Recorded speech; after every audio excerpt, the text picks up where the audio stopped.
Shalom, kasih karunia dan damai sejahtera dari Tuhan kita Yesus Kristus ada dalam kehidupan saudara semua. Kita berjumpa kembali dalam renungan mingguan hari ini Jumat 5 Juli 2024. Renungan didasarkan dari kitab 2 Korintus, pasal 10 ayat 7 sampai dengan ke-11. Sebelum kita bersama merenungkan sabda Tuhan, mari kita menyatukan hati di dalam doa. Bapa yang penuh kasih, kami mengucap syukur untuk kebaikan, rahmat, berkat, sukacita, dan pertolongan-Mu yang senantiasa Engkau anugerahkan di dalam kehidupan kami. Keberadaan kami dan keadaan kami saat ini dan kini menunjukkan bagaimana kemurahan-Mu telah hadir, memberkati kami.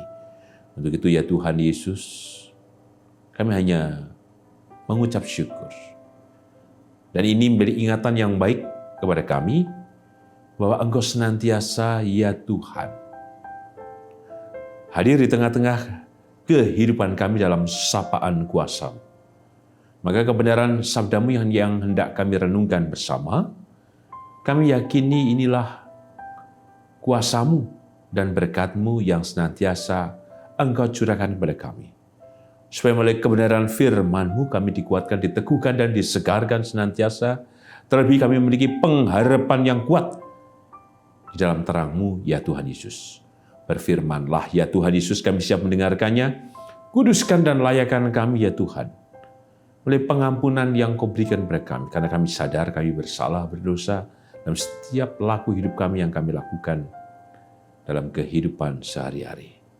Kami percaya pengampunan-Mu yang besar memulihkan tubuh jiwa roh kami. Di dalam-Mu ya Tuhan Yesus, sang sumber kehidupan dan keselamatan, kami naikkan doa ini dengan bersyukur dan percaya. Amin.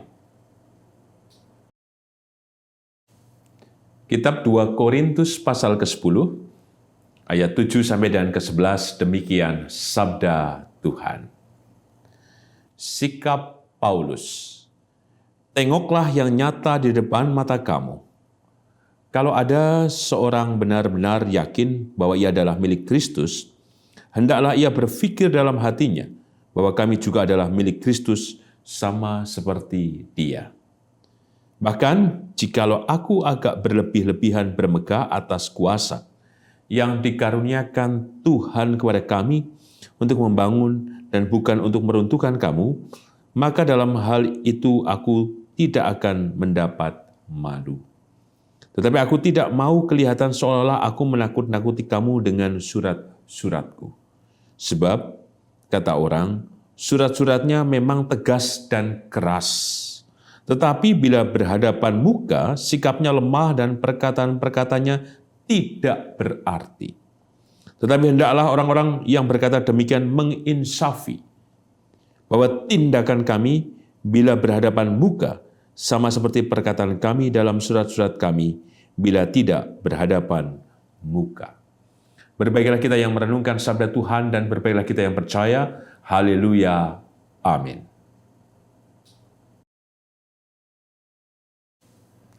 Yang kakung, yang putri, Bapak, Ibu, Saudara, dan anak-anak, tema renungan mingguan hari ini, Jumat 5 Juli 2024 adalah tegas dan keras.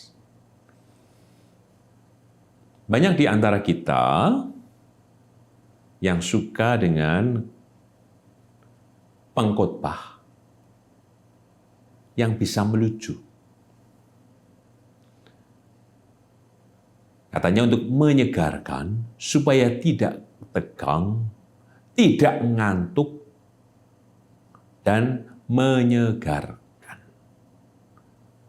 Tetapi juga ada warga yang mengatakan, khotbah itu ya harus tenang, hikmat. Karena GKJ itu kan memegang asas. Ibadah harus teratur dan hormat. Lalu ada yang mengatakan juga, kok banyak melucunya, seperti stand up komedi. Isinya tidak ada, hanya lelucon-lelucon yang justru tidak menjelaskan dari teks yang direnungkan. Itulah dinamika yang ada dalam kehidupan bergereja, khususnya dalam penyelenggaraan ibadah. Sehingga kadang juga ada para pengkhotbah yang memaksakan diri untuk melucu. Supaya apa? Jemaat tertarik. Apakah hal yang lucu kemudian harus selalu disertakan di dalam ibadah?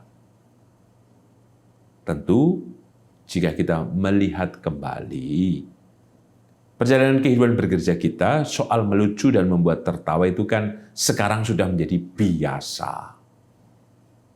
Bahkan saya mengatakan juga, seringkali kita memilih pendeta-pendeta tersebut.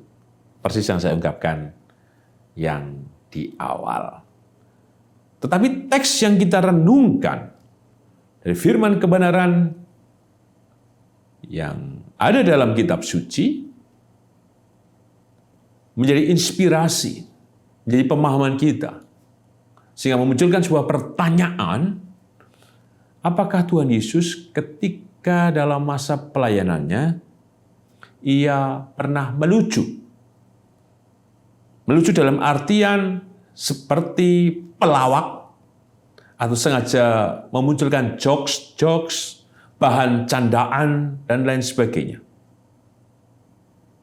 Sepemahaman saya, ada yang mengatakan sepanjang dan sependek, maka saya lebih suka sepemahaman saya.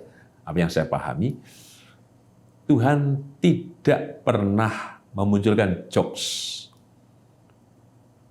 Di teks kitab suci terutama Perjanjian Baru tidak ada kata he, wk, yang menunjukkan bahwa itu dialog Tuhan sedang dalam candaan. Tidak ada.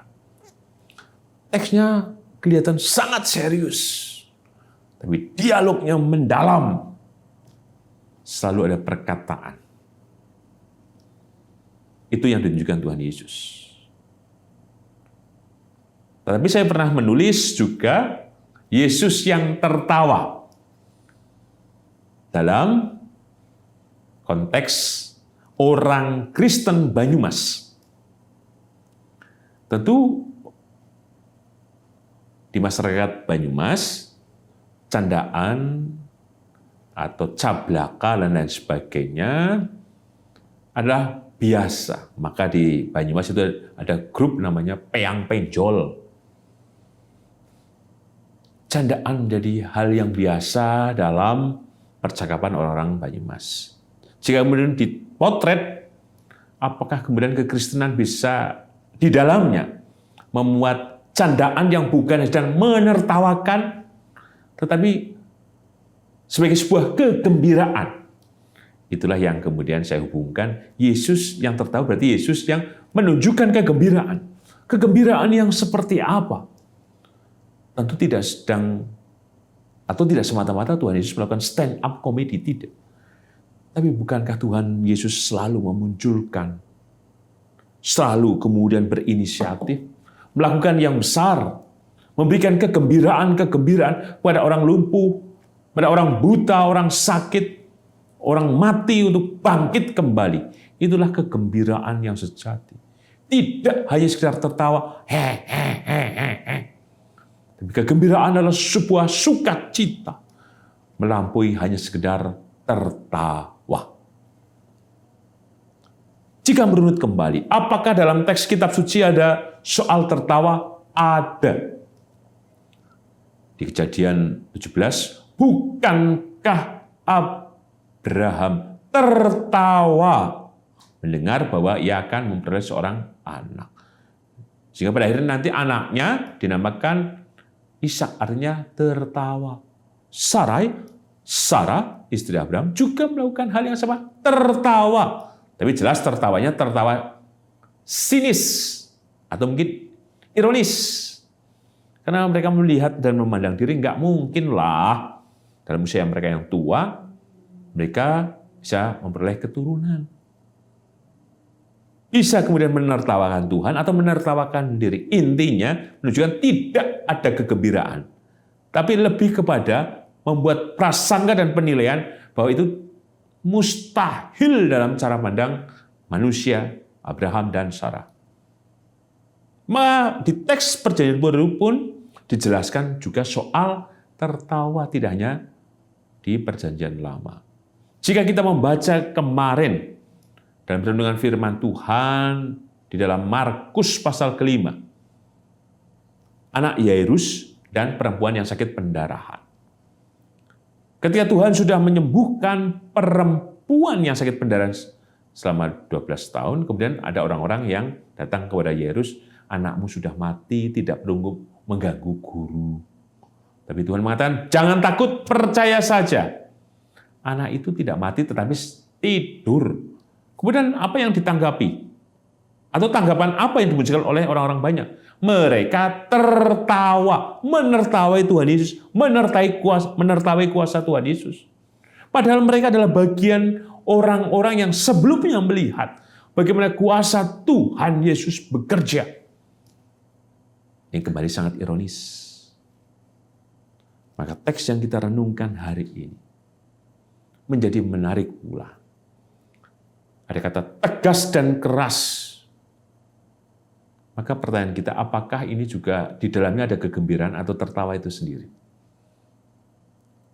Maka dalam surat-surat Paulus, bukankah Paulus tidak pernah mengatakan, he, seperti saya tadi mengatakan, WK, dan lain sebagainya. Maka dengan jujur Paulus mengatakan, suratku ini tegas dan keras. Tentu tidak dalam rangka disebutkan oleh Paulus dalam hari ini untuk menakut-nakuti. Secara khusus, jika kita melihat di ayat yang ke-9, tetapi aku tidak mau kelihatan seolah-olah aku menakut-nakuti kamu dengan surat-suratku. Tegas dan keras yang dimaksudkan Paulus bukan sedang mengintimidasi, menekan kesadaran dari jemaat di Korintus. Tidak dalam rangka, tetapi membuat gembira. Dan gembiraan itu kemudian bersyukur. Untuk apa? Untuk mengikut Tuhan Yesus seperti yang ditunjukkan oleh Paulus. Maka surat-surat ini kan selalu mengokohkan, meneguhkan orang-orang percaya untuk setia dan percaya kepada Tuhan Yesus. Maka pesan apa yang kita terima? Yang pertama, ada kegembiraan yang Tuhan senantiasa nyatakan di dalam kehidupan kita. Kegembiraan itu bukan berarti kita harus selalu tertawa. Wah, sampai ujung bumi dengar ketawa kita. Tapi kegembiraan adalah tawa ketika kita diingatkan pula, oh iya ya, oh betul demikian. Sekalipun itu mungkin keras dan tegas, firman yang kita dengar atau khotbah yang disampaikan oleh pengkhotbah atau pendeta, begitu keras dan menancap diri kita. Mari kita bersyukur dan kegembiraan. Jangan malah kemudian, nyindir aku, kok diomongin nang mimbar, loh, kok aku terus sing dikhotbahi. Saya pernah menyampaikan di renungan mingguan juga, ada jemaat tamu yang punya prasangka bahwa ketika saya khotbah selalu menunjuk dirinya. Yang bersangkutan ngomong, bicara langsung dengan saya. Tapi kemudian ketika ia bercerita di tengah komunitasnya, teman-temannya malah menertawakan dia.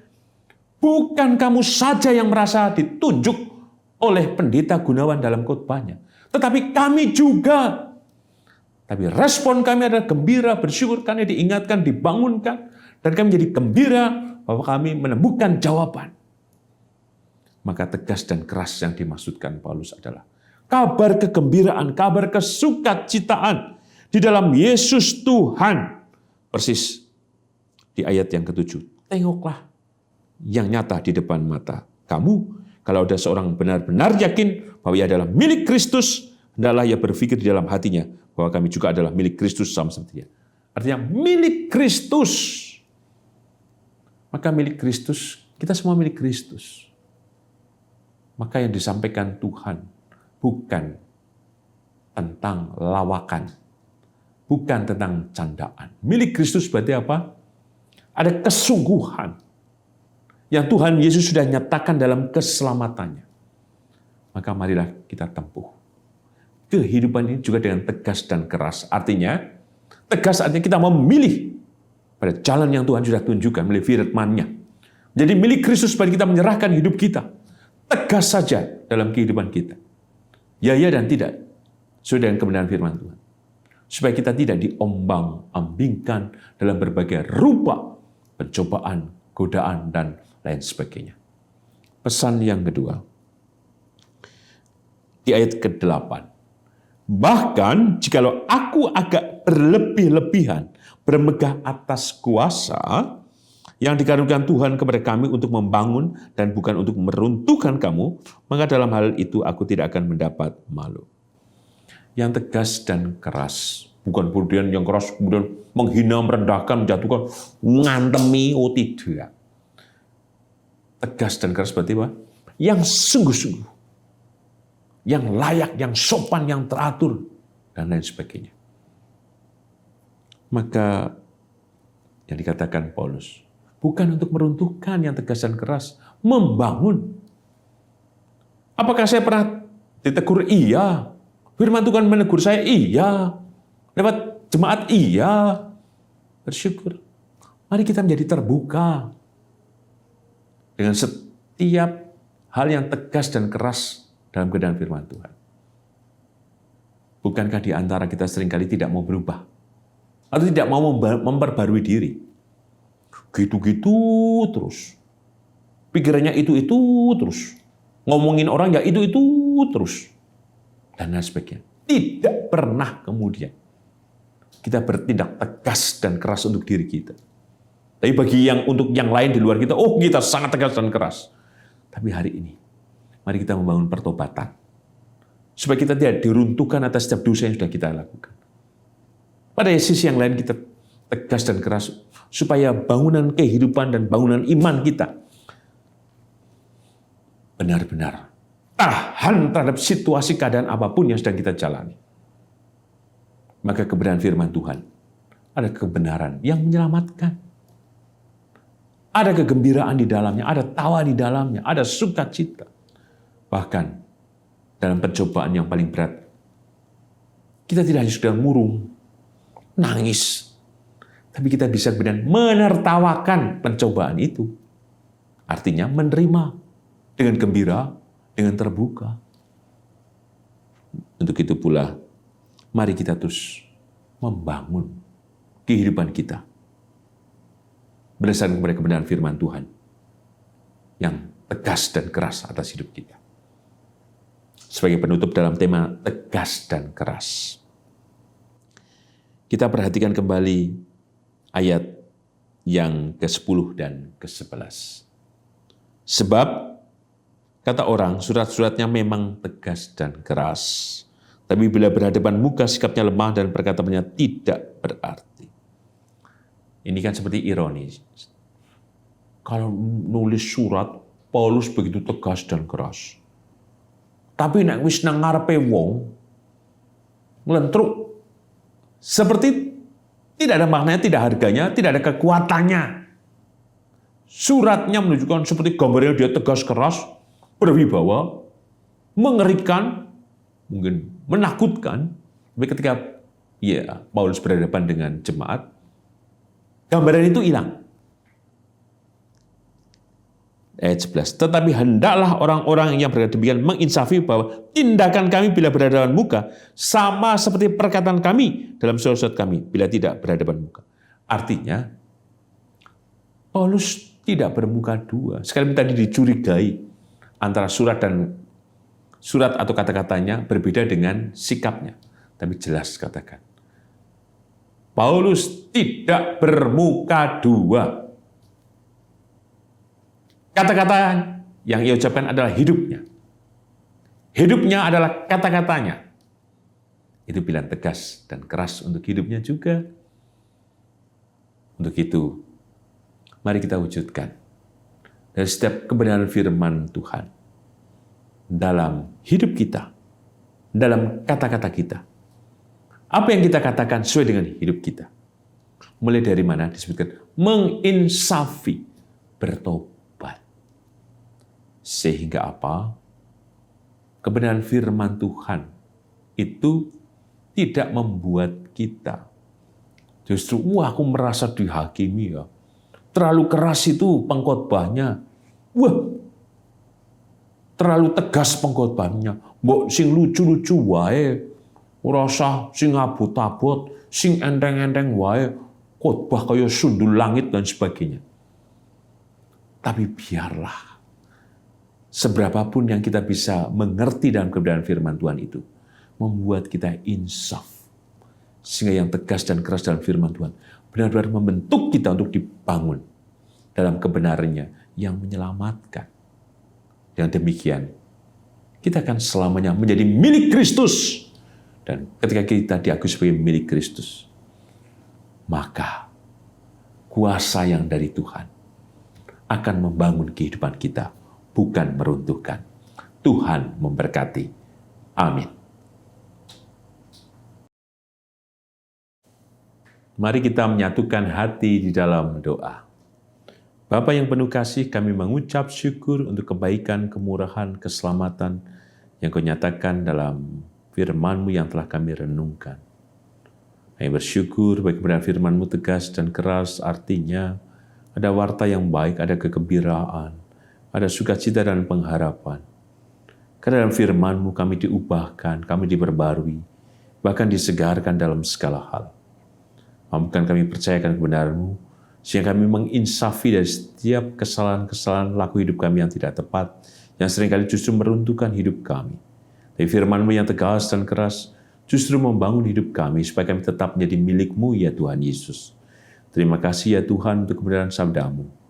Maka kami yakin pula Engkau Tuhan hadir di dalam kehidupan hamba-Mu, karena mereka adalah milik-Mu ya Kristus.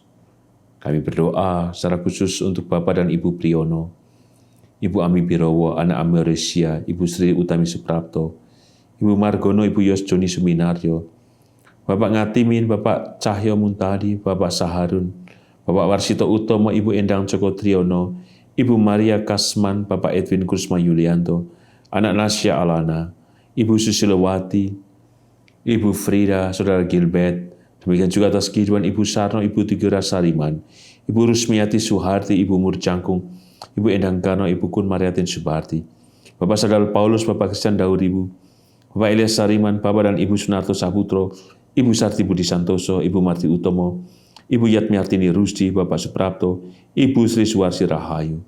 Berkati dan tolonglah Tuhan hamba-Mu ini. Hanya kesembuhan berkat-Mu Tuhan yang menyelamatkan. Hanya kasih setia-Mu Tuhan yang merengkuh dari setiap apapun yang menjadi derita, menjadi pengharapan hamba-Mu ini. Engkau menolong, Engkau hadir dalam mujizat-Mu Tuhan. Demikian juga untuk seluruh keluarga yang mendampingi, berikan kekuatan, kesabaran, ketabahan dan berkat-Mu yang melimpah. Demikian juga kami berdoa ya Tuhan Yesus, untuk setiap pergumulan, kerinduan, harapan kami Tuhan, baik dalam kehidupan rumah tangga kami masing-masing, pekerjaan, dalam kehidupan bergereja, bermasyarakat, tolonglah kami ya Tuhan Yesus, sempurnalah kasih-Mu yang memberkati kami, supaya dalam segala hal yang kami mohonkan kepada-Mu, baik dalam pergumulan, dalam syukur, dalam tekanan hidup kami yang kami rasakan, hanya kuasa-Mu Tuhan yang menyapa dan hadir memberkati kami dengan mujizat-Mu. Demikian juga atas kehidupan anak dan cucu kami, berkatilah Tuhan. Dalam pendidikan mereka, dalam pekerjaan, dalam rumah tangga mereka masing-masing, tolonglah. Hanya berkat-Mu yang sempurna menolong mereka, baik yang ada di Yogyakarta, kota-kota di Indonesia, atau bahkan yang ada di luar negeri, berkatilah mereka dalam kasih-Mu yang sempurna itu. Kami berdoa juga untuk gereja-Mu GKJ Sarimulyo, berkat-Mu hadir, Engkau menyatakan kebaikan senantiasa, sehingga persekutuan di GKJ Sarimulyo terus berkembang, bertumbuh dalam berkat dan kuasa-Mu itu Tuhan, kami percaya. Kami yakin Kau berkati seluruh pelayan-Mu, seluruh jemaat GKJ Sarimulyo. Berkati juga Tuhan, kehidupan bangsa dan negara kami. Engkau memberikan kemurahan-Mu. Engkau menyelamatkan dan Engkau menolong bangsa dan negara kami, Indonesia. Baik itu para pemimpin bangsa kami, Bapak Presiden, Wakil Presiden, seluruh menteri, dan seluruh rakyat Indonesia, tolonglah Tuhan. Berikan kedamaian dan berkat-Mu yang melimpah itu. Dan kiranya kami juga terpanggil untuk hadir juga dalam kehidupan berbangsa dan bernegara ini, supaya negara kesatuan Republik Indonesia tetap terjaga. Inilah doa kami ya Tuhan Yesus, yang kami naikkan dengan percaya, hanya dalam nama dan kuasa-Mu ya Tuhan Yesus, di dalam-Mu kami berserah, bersyukur dan percaya. Amin. Tuhan Yesus memberkati Eyang Kakung, Eyang Putri, Bapak, Ibu, Saudara, dan anak-anak, kini dan selamanya. Amin.